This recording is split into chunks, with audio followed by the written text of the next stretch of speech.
Hey, good evening, everyone, and welcome to the FITT Show, financial information for today and tomorrow. I'm Bobby P. Kinzer, And I'm Thomas Doty. and we are the FITT Show, financial information for today and tomorrow. Welcome out there to the world of financial information. We are trying to provide information, news that you can use, and just want to remind everyone, um, first of all, thank you for checking in. And second of all, we're not financial advisors. We do not have any fiduciary responsibility, any licenses, certifications, and we're not selling anything. But we're just providing information for you to be able to pass on to your friends, to your kids, to your neighbors. Hopefully, it will help them to be able to create wealth and even more better generational wealth. So, Don, how are you doing today? Man, after Helene hit and messed up people a couple hours away, I'm glad that it didn't hit me. I'm praying for the folks who are affected by that because it's devastating. This is one of those things, Bob. If you look at North Carolina, Georgia, and South Carolina, like 98% of those people don't have flood insurance. 98%? 98%. Now, Florida has a little higher percent. I think theirs is about 24% because of the coast, and a few folks in South Carolina down around Charleston and Savannah, Charleston have insurance. But for the most part, you go up through North Carolina because you're not near the beach. Usually, you think of floods, Right. Only less than 98% of the people. 98% of the people don't have flood insurance. So it's going to be tough to rebuild. It's going to be rough. It's going to be rough. So that sounds pretty interesting, though. I mean, I didn't know it was that such large percentages. Good gracious. Yeah, and some people have an opportunity to get it, but they see that's a once every 500-year flood. So most people probably thought they didn't need it, and that's scary to get wiped out like that and then not have any recourse. Yeah, it came and did more damage than expected. I thought it would drop down to a category 4 and it was going to be all right for the people, but it really wiped out a bunch of people. Well, and it wasn't the hurricane. It was just the flooding. And what right. Okay. What they're saying is that with this global warming, every 1 degree in Fahrenheit, the air can hold so much more moisture. And so this is something that's going to be an issue going forward. And it's funny, but not really funny. But a couple of years ago, Astro was touted as a place to go to beat climate change, But they got hit hard, right? Yeah, but because of the extra moisture in the air and being in the mountains, it's those are two things that really contributed to that devastation up there. It's just sad. Wow. Yeah. And that's why, it's so important, man. Where you live. I mean, a lot of people, especially live in those hurricane zones. I never really understood that how they would want to live in those places. And I know. Yeah, Bob, I can see it. We went down to St. Pete when my son-in-law graduated from college down in Tampa. And the hotel we stayed at is right on the beach, and we went walking through neighborhoods and stuff. It's gorgeous down there, and you can, man, this is a nice place to live, beautiful area. But your homeowner's insurance is now like $35,000 to $4,000 a year, and then flood insurance is on top of that. And then every time a flood comes, you got to pack up and leave. Wow, that's always is. I always kind of, especially like people out there in the Midwest that live in Tornado Alley like every year, and I'm like, wow, that's a certain mentality, man. But I guess if you're used to it, I could never get used to that. No, I could. You know what I can never get used to though? The stock market going down. So let's see how the stock market, what you going to tell us today, Dote, about the stock market. And everybody knows what's going on over in the Middle East and that's where all the oil is, and people are getting a little nervous about Iran jumping in and messing up the oil supply and price of oil going up crazy. So that's what's affecting the market right now. So if you look versus last week, S&P's down almost 1%, Nasdaq's down 1.5%, Microsoft's 3%, Tesla's 5%, and Apple's about 1%. Pfizer's going. Pfizer, it pretty much stays in that 28 to 30 range right now, even though there's some promising stuff out there. Nvidia is actually only down 1.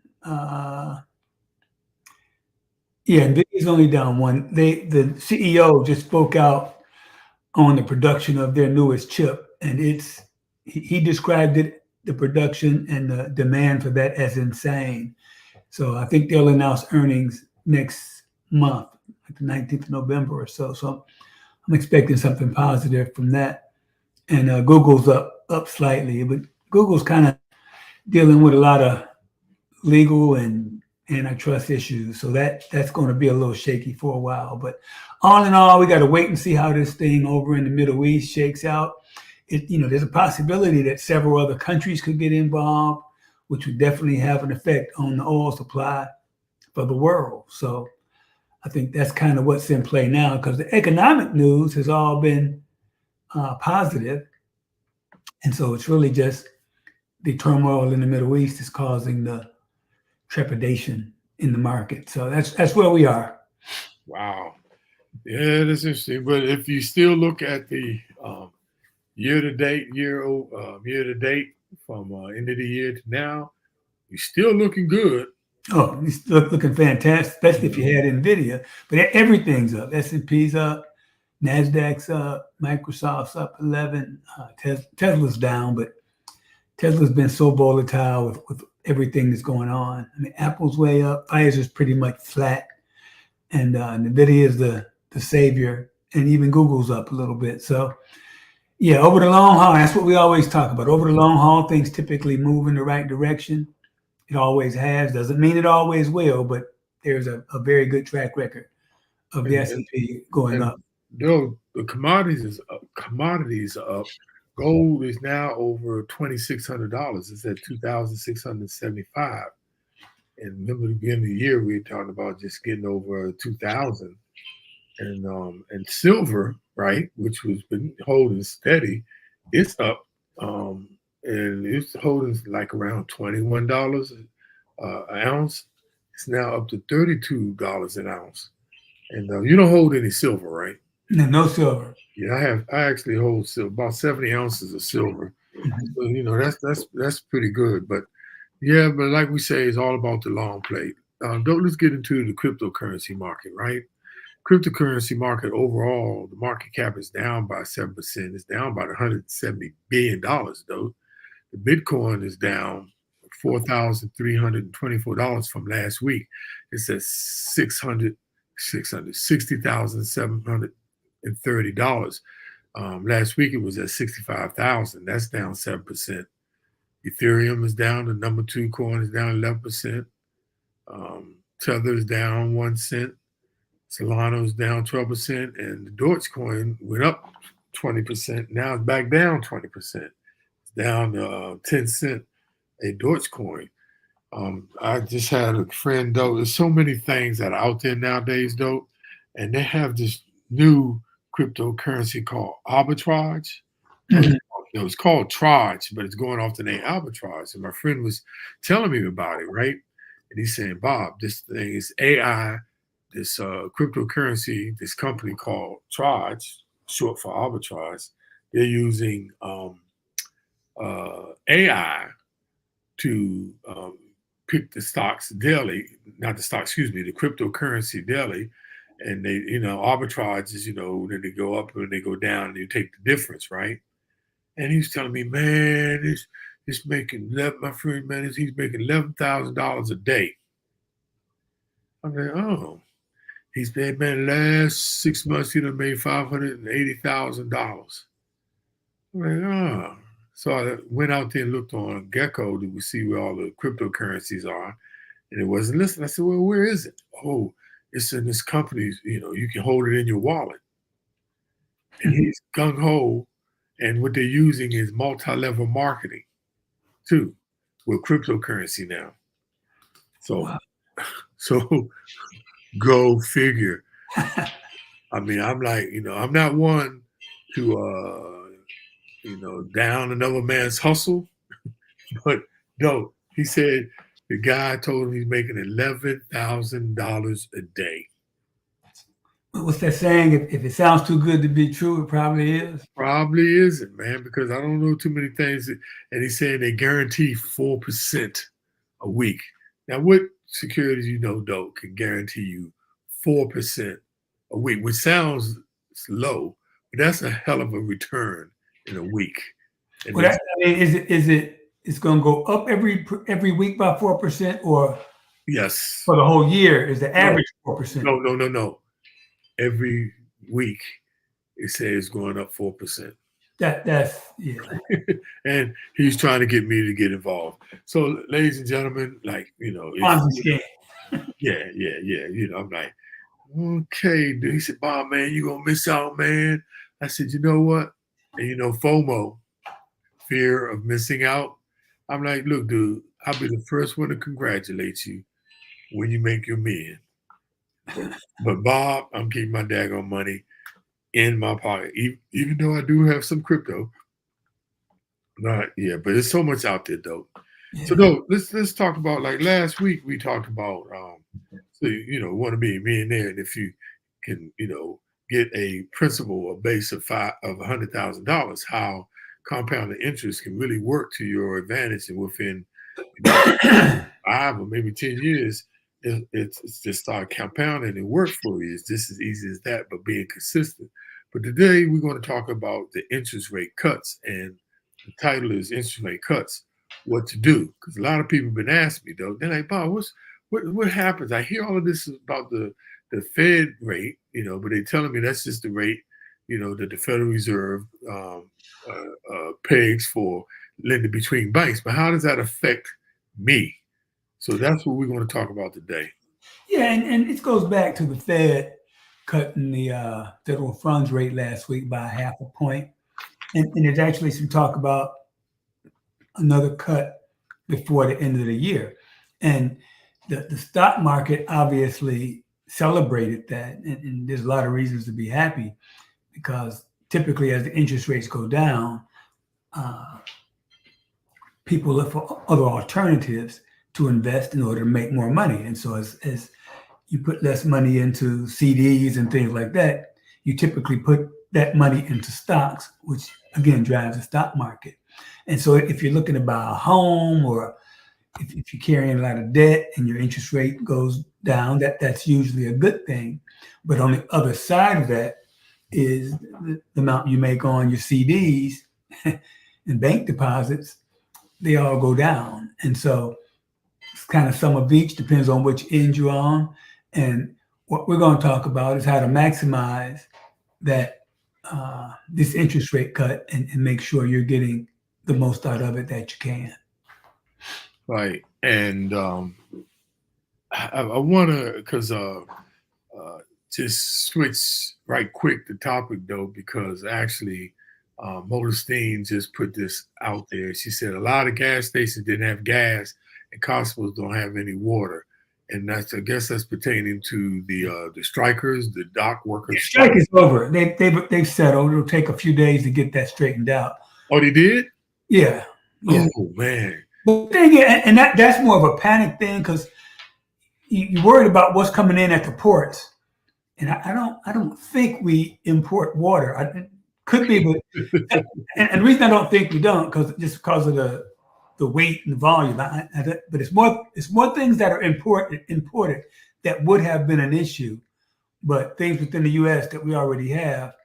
I don't know if it goes to the port to be redistributed, but it typically shouldn't have caused a problem. So I'm pretty sure that strike has been settled. They've agreed on price, and I read earlier that for every day they struck, it may take 2 to 3 days to get things going again. So it'll probably take a few more days a little while to get things going. But I'm pretty sure they've agreed the strike is over.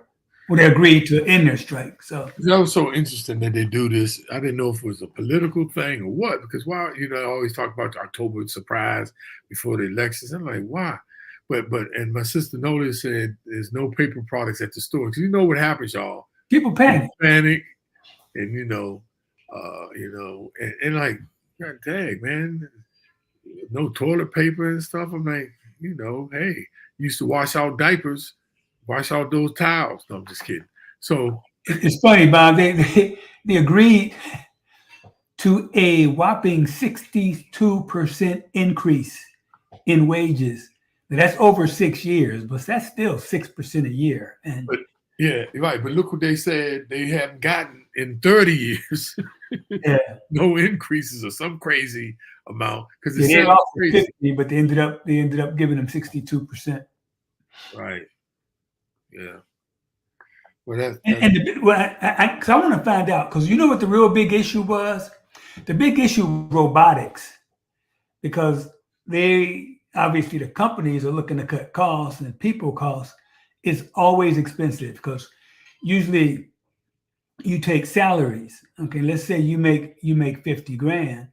Well, you typically have to add 40 to 50 and sometimes 60% to that. So your total cost is that 50 plus say 50% of that, which makes it 75, because you have things like taxes, Social Security tax, unemployment, healthcare, which is usually expensive, and other benefits that you give to your employees.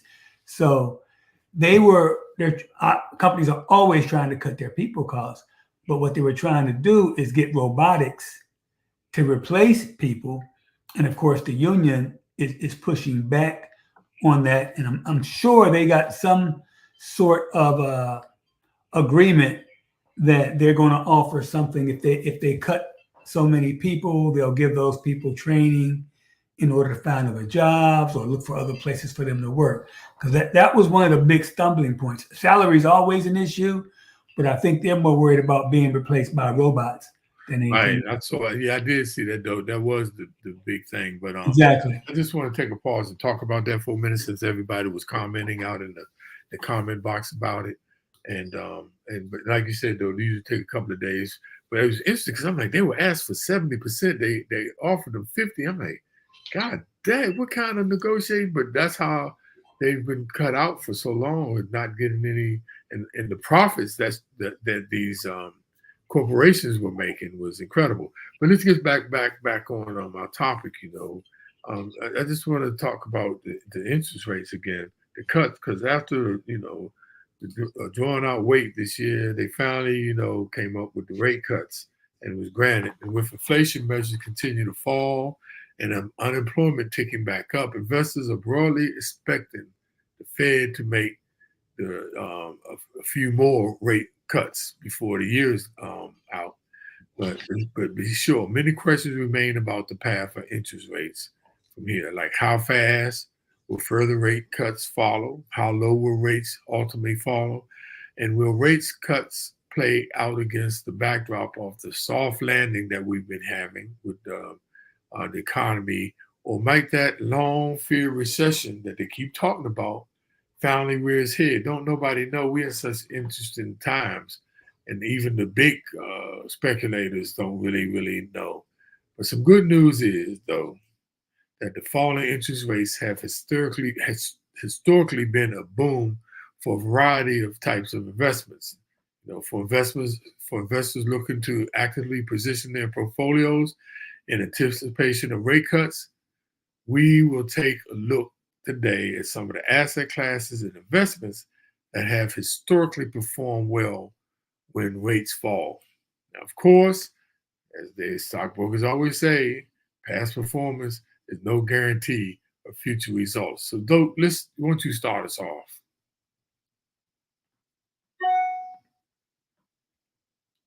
We lost you. We don't have your audio. Or is it me? I'm back. I hit the button by accident. Okay.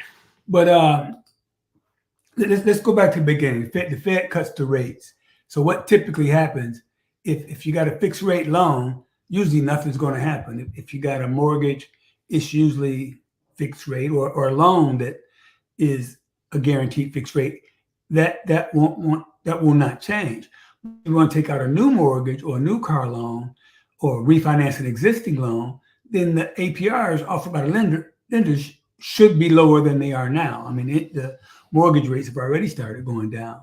And so it's more affordable to borrow money, since you'll pay less interest when the rate goes down, and your payments will be lower. So from that aspect, it's a real good thing when that rate goes down. So let's talk about the other thing then. Let's talk about bank accounts. Now the APY, the annual percentage yield, or the interest you earn on bank accounts decreases. As a result, you earn less on the cash you keep in your checking and your savings account. So it works, against that. And that's why we need to look at some of the alternatives and review your portfolio and, start thinking about, are there some adjustments you need to make? Yeah. Sorry about that. I hit the wrong thing. Next, we're going to talk about low risk investing. And that's what a lot of people are interested in investing without taking a lot of risk. Okay. And so if you already got an investment account and it's paying you a guaranteed rate, like a CD or a T-bill, if it's for a period past right now, it's going to stay the same. If you bought a 1-year CD in August, it's not going to change for that 1 year. The only thing you have to be careful about is that some CDs are callable. Okay. So when you purchase your CD, you may get a little higher interest rate, but it may be callable by the bank. So just be aware of that. But obviously, any new accounts you get, the rate is going to be lower, and it typically goes down a whole lot faster than it goes up. So just be aware of that. The T-bill rate should also go down as far as buying those treasury bills. So if you bought a week ago, you probably got a little higher rate than you'll get today. So let's talk about how to maximize the interest in light of the falling rates. Now, the most recent Fed rate cut was considered conservative, 0.5 point. So you may only see a gradual change in interest rates in the short term. However, they're anticipating more cuts are likely to come. So now is a great time, if you want to look at some strategies to lock in high rates and prepare for your next steps. For instance, like choosing a high interest bank account. Yeah, and that's we've talked about this before, and that's something you should have had anyway. And we had Bob and I had a discussion about that, because with most brokerage money market accounts, you can write checks against those. They typically give you a debit card or a credit card to access that account, and that's kind of where your money that you're putting away should be anyway. And it's a little tricky if you use that as your regular. You probably want to separate that from your normal checking account, just in case you get hacked. You won't have money going in and out of an account that you have a lot of money in. So you got to be cautious of that. But most brokerage firms, money market accounts can operate just like a checking account. They'll let you write checks. You can have your pay automatically deposited into that account. You can use the bill paying. You can use bill paying on that account.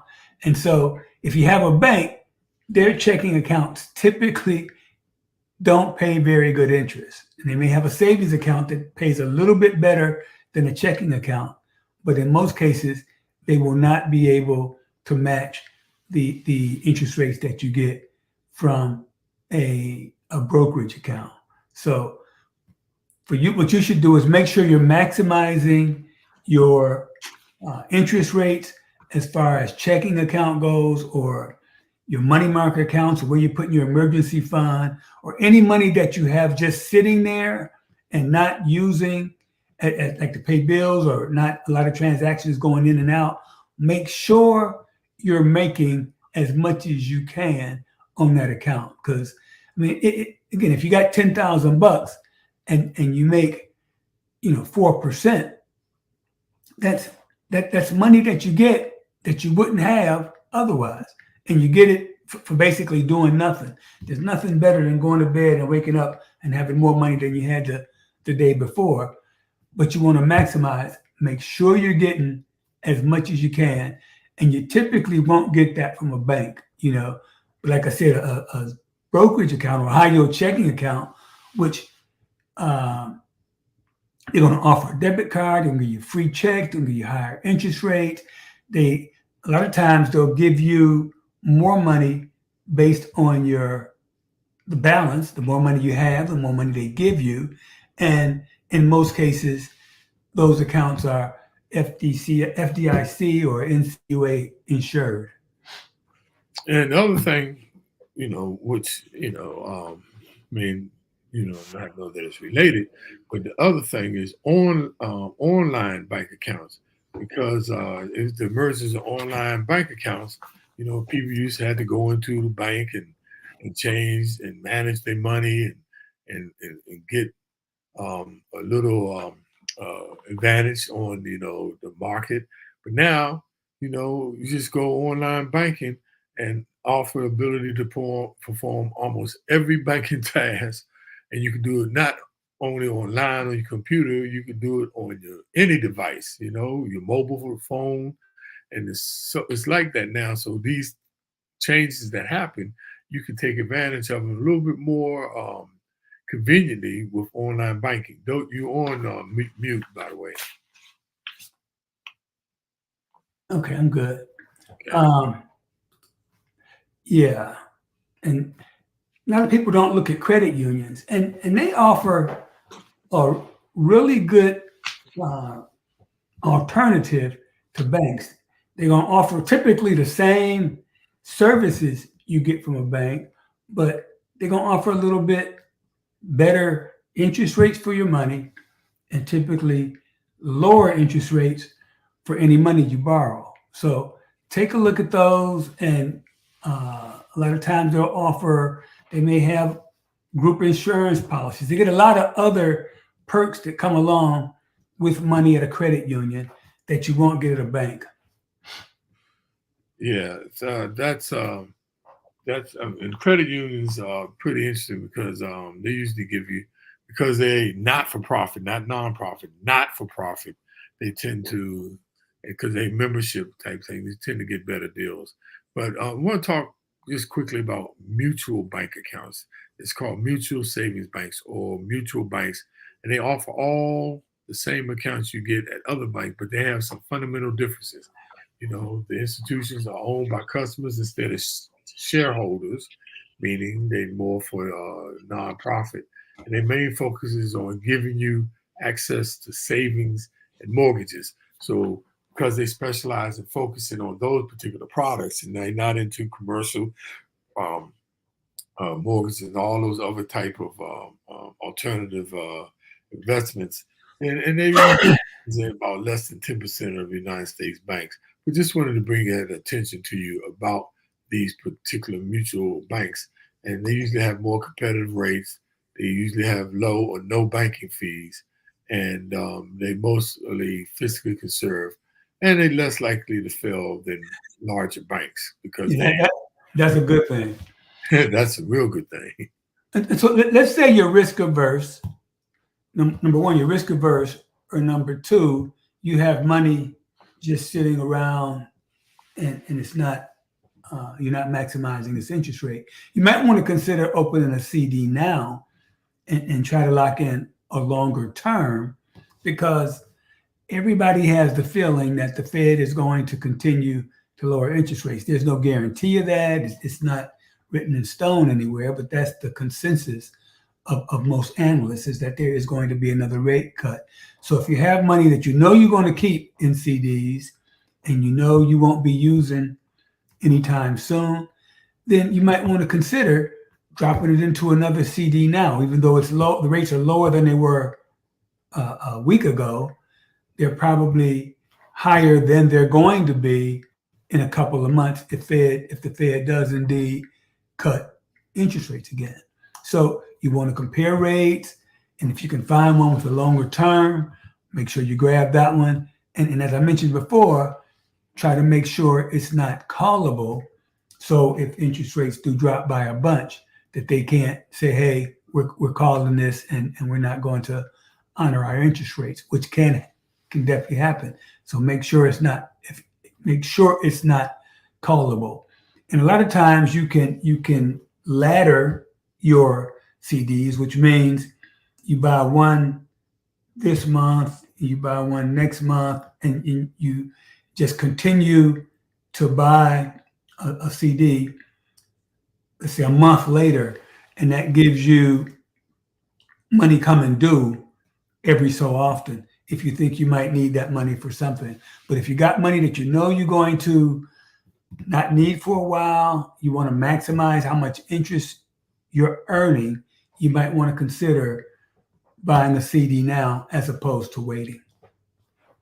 Now, as the rates fall, you may want to increase your risk in order to maintain or beat what you've been earning on cash deposits and fixed income assets. In other words, you might need to look at rebalancing your long-term portfolio. That means that when your current CDs, T-bills, and bonds mature, like those say, you may want to move some of that money in your stock portfolio and take a little bit more risk since the interest rates are going down on that. But in order to get a higher rate, you might have to take a little bit more risk. But that's something you need to look at and consider when you're rebalancing your portfolio. Now, while rate cuts tend to be good for the stock market, it's really kind of soon to tell how it will respond over the coming months. So in other words, be patient and have, just be alert for one. And it takes patience, don't be fast, but keep an eye on the market.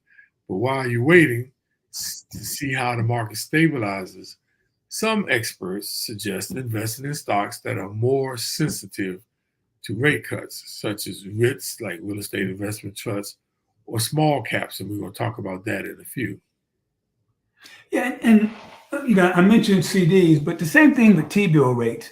If you buy T-bills instead of CDs, you might want to lock those up now because again, they're going to follow. They're going to go down just as the CD rates are going to go down. So if you prefer T-bill rates, try to lock them in now because again, the thought is that interest rates are going to continue to go down, so those rates are going to go down. So if you can get a longer term now that has a locked in interest rate, now is the time to do it. And the good thing about T-bills versus CDs is that you don't have to pay state and local taxes on T-bill earnings. So that's always a plus. You get someplace like South Carolina where the marginal rate is 7%. That's a pretty healthy savings. I'd always rather have 7% in my pocket than not have 7%. But so if you live in a high tax state, you might want to consider T-bills, especially if the rates are similar. And so you compare the T-bill rates to the CD rates and see which one works for you, but take into account the fact that you will not have to pay state taxes on the T-bills.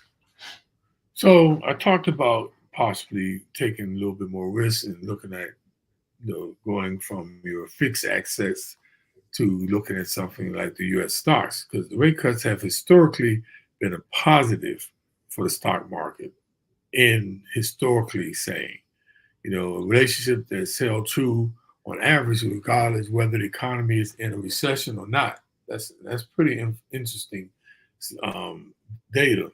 But although stocks tend to underperform prior to the first rate cut in a recession, after the first rate cut, stocks have typically outperformed over the following 12 months. And this is just historical information. And in both recessionary and non-recessionary environments. So it's interesting how these rate cuts affect the stock market.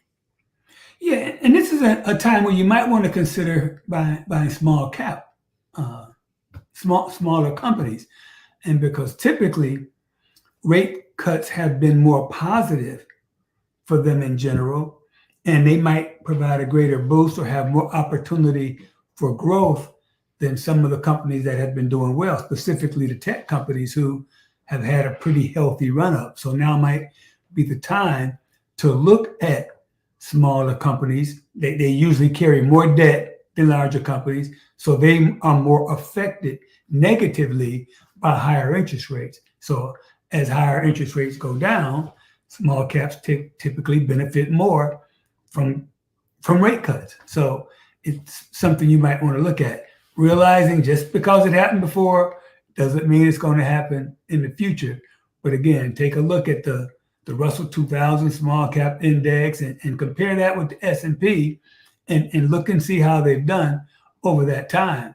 And small caps have just been out of favor. Everybody has been jumping on the high tech bandwagon, making a lot of money. There's probably a lot of good small cap stocks out there that have a lot of growth potential. Where if you look at a stock like NVIDIA, you'd have to consider its opportunity to grow another 10 times to be pretty remote. So you might want to consider small cap stocks, but like anything else we tell you about, you got to do your homework, you got to do your research, and you got to put some time in to figure out what's the best avenue for you. Though the next thing is, that interest rate cuts tend to affect these interest rate sensitivity sectors, which most people don't think about. And in particular, real estate and what they call financial sectors look potentially compelling. Now, sectors that are sensitive to interest rates, such as real estate and financial sectors, usually lead in the run-up to the first rate cut. Now, this year has been unusual because these sectors have instead lagged, performing roughly, the way that most people expect before interest rate hike.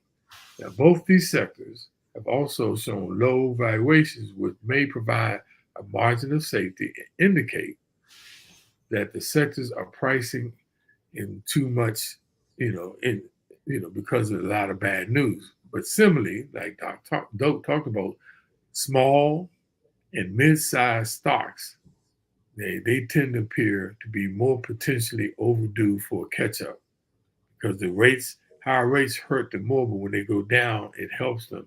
The rate cuts can provide a needed, boost for them. And there's tools out there that you can search, for ETFs, mutual funds, individual stocks to meet, the sectors and the mid caps and other criteria like Fidelity, Vanguard, T. Rowe Price. There's places that you can go out and look at these things. Yeah, another alternative as interest rate goes down is investment grade corporate bonds, which is another way you can look to take advantage. Again, their interest rates may go down. As interest rates go down, the value of bonds will go up. So it might be something else you might want to consider. And don't forget, bond prices and yields, they move in opposite directions. So as interest rates move down and the yields they pay go down, that means the value of the bond goes up. Because if I have a bond that's the coupon rate is 10%, this bond is supposed to pay me 10%, and the interest rates goes down, a lot of people are going to pay more for that bond is paying 10%. So consider that. There's something else you should look at. And this might be a good time for bonds in the next couple of years that the bonds could have a nice little run. Something else you might want to consider. It's a little less risky than stock, but it's a little more risky than T-bills or CDs. So if you're talking about having a diversified portfolio, or you're a little more on the conservative side, then you might want to look at a good quality corporate bond, and that may be a good investment for you. Hey, Doug, I want to take a minute to because we tend to talk about the stock market because we know that's a way that you can really grow your wealth. And I want to take a moment to share some information with everybody. And if you could walk them through them, I could walk them through them, though. But we got a chart here with the total S&P 500 return over select time periods. And as of September the 30th, 2024, the S&P in one quarter, as of September 30th, have grown 5.5%. But in the next three quarters, going back three quarters, it has returned 20%. And you can see the chart and you can go on, but look, in 10 years, the total S&P has returned over 190 plus. And then look at 20 years, and then look at 30 years, 1,135 plus. Now, as we always say, past performance is no indicator of future returns, but to have some historical data, it does give you some kind of measurement. And this is why we always talk about, taking a little bit more risk so that you can get a little greater return. And when the interest rates start going down, the risk is low for those low interest rates. But in order to get a better return, and that's what I want to do. Do you want to talk to this at all? Yeah, but again, it's got to be for you. You got to be willing to accept that risk because we always talk about the volatility, the peaks and valleys. It's not a slope that goes straight up. It's typically peaks and valleys. But over the long term, the S&P has averaged about 10% a year. And that's what we're talking about. So you got to find the risk level that you're willing to accept and either hire someone to help you put together a portfolio or you have to do your own research to find some stocks, mutual funds, EFTs that meet your criteria for the amount of risk you want to take and the amount of return you're looking for. And so that's what you have to be. That's what you have to do. If you want to get that 10% a year, you will never get it in CDs and T-bills. You'll never get it in bonds. The only way you'll get that is through some sort of investment in stocks. I'm excluding real estate and commodities and things of that sort, but it's typically, fixed instruments, which are CDs, T-bills, bonds, and stocks. Those are the three main investment sectors. And so if you want to get a return up over 5% over the long haul, you're going to have some stocks. And how much you have depends, again, on your risk level, the amount of risk you're willing to take, and your diligence in picking something that's going to pay you what you want to invest in. Now, let's say you just want to be in the stock market, but you're not interested in picking stocks. Then what you do is get an S&P index fund or an S&P mutual fund or an S&P ETF, which is a stock fund that mirrors the S&P. And again, over the long haul, that should average 10%. Bear in mind, though, unless you take all of your money and put it in there, you probably won't get that 10% over the long haul. If you take, say, 80% of your money and put it in there, you're going to average 8% over the long haul. Just make sure you understand that when you say you want to make what the S&P makes, that implies you're putting everything you have to invest into the S&P. And most people don't do that. I don't do that. And I'm as much more aggressive than probably the average person. But I would never have all of my money invested in stocks, or I would never have all my money invested in any one vehicle.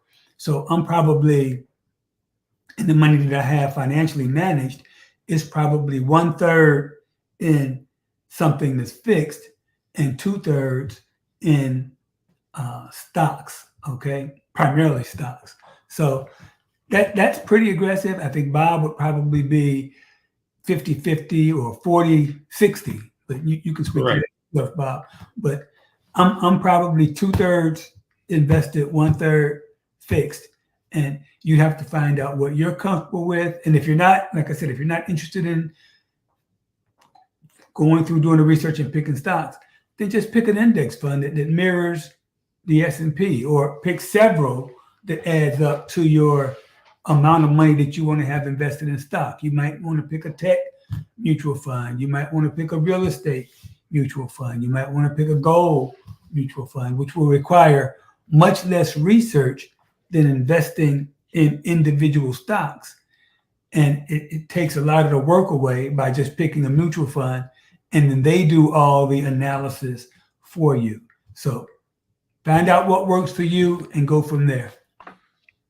So, Dope, let's do a recap of what we just talked about. So, the rate cuts are good news and bad news, right? The good news is you're going to be able to have access to low interest loans, and that's mortgages, car loans, and credit cards. But the bad news is you're going to miss out on some of the, because some of the rates going down, you're not going to be getting a good return on, like the savings accounts and, fixed assets.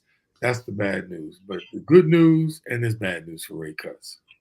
Yeah, and the key thing to take away from this is if you can lock in higher rates now and you're anticipating interest rates going down, which, like I said, most people are, then go out there and lock it up now. If you know you're going to have money in CDs or in T-bills, you probably want to grab it now while it's higher, because for the most part, it's almost pretty sure that it's going to go down. So if you can lock it in now, go ahead and do that. Review your options to maximize your returns. We always say, don't want to sound like a broken record, but we do. There's no one cookie cutter. Okay, everybody is different, but you need to look at your options and look at your financial goals, the values they have, and what goals to maximize your returns. Because there's so many different options out there, you all. It depends on your circumstance. So, but you need to really view your options that are out there, because like Dote always says, sometimes the worst thing is doing nothing, because you could lose money doing nothing. So definitely maximize your returns in your options. Yeah, and we're going through some shaky times right now, and so you things are going to be changing daily, between the election, between the war in the Ukraine, the war in the Middle East, or the conflict, whatever they want to call it, in the Middle East, which may affect the gas supply. So you got to stay on top of things, stay alert, be ready to make adjustments as necessary as we go through this. It's two different scenarios with the election that could lead things two different ways. So just be prepared to make adjustments in your portfolio and your investment strategies and your risk levels as we go through these crazy times we're having right now. So with that, you all, we're hoping you get this whole interest rate cuts thing, because the name of the game is, you all, even though it may sound like a point here, you're getting 1%, 2% on the savings account, but now you can get maybe 4%, 5%, or it might be reversed. The name of the game, y'all, is not trying to get home runs. It's about getting base hits, getting on base, and to get back to home. So we try to provide you with information that can help you, because you only know what you know. And a lot of people be looking for these big returns, 25%, 50%. That's not realistic. But the name of the game is, and you understand and you consistently use and take advantage of the options that you have, you can just gradually and systematically build your wealth. And it's as simple as that. It's just not easy. But with that, just want to do our roll call, because we like to we do this because we want to thank everybody that come online. And we got a lot of people around the country and around the world that are on, and we really, really appreciate that. Now, I start off with saying to Modestine, we're glad you're safe down there in Lexington, South Carolina, Modestine. How you doing now? Now, Dodie, always a pleasure. You be supporting us big time now. Go ahead with your woo whoop self, DST, Delta, Sigma, Theta. God, let me get that right. What's up, Rodney Madison? TheNoteExperience.com. Please check them out as another alternative investment. Garnett, how are you doing, dearest? And I must step and take the time, though, and thank. I mean, they just the best sisters in the whole wide world. Gloria, Nolia, and Linda. They are always on. If they're not on, they even on when they're not on, because that's what kind of sisters they are. Thank you all for always supporting your baby brother. And Kitty, what's up, Kitty Cheney, the Toastmaster extraordinaire. Kitty says she's into a couple of CDs that she got out there. That's pretty cool. Appreciate that. And who did I leave out? Dope. We got Deborah out here. Can't forget you, Deborah. Can't forget you, dear. So thank you so much for tuning in. And that it you all. We'd like to thank you. Next week will be our 170th show, though. We've been rolling, and if you really been following us, we haven't duplicated. We may recite or give a different version of some information, but we haven't really duplicated the information. Oh, look. Oh, wait a minute. We have a late comer, though. We have a late entry. My good friend, Tracy Denise Jackson. I can't believe you on, my dear. I hope you did some of those things we talked about financially. So with that note, we're going to say good night, but it would not be complete if I did not give Big Bob's quote of the week. There's two ways you can be fooled. One, in believing what is not true, and two, not believing what is true. Thank you all. Have a wonderful life. Until we meet again next week, same bat channel. We love you all. Dope. Once again, great show, great information. Love you, my brother. Have a good week. Peace. Peace.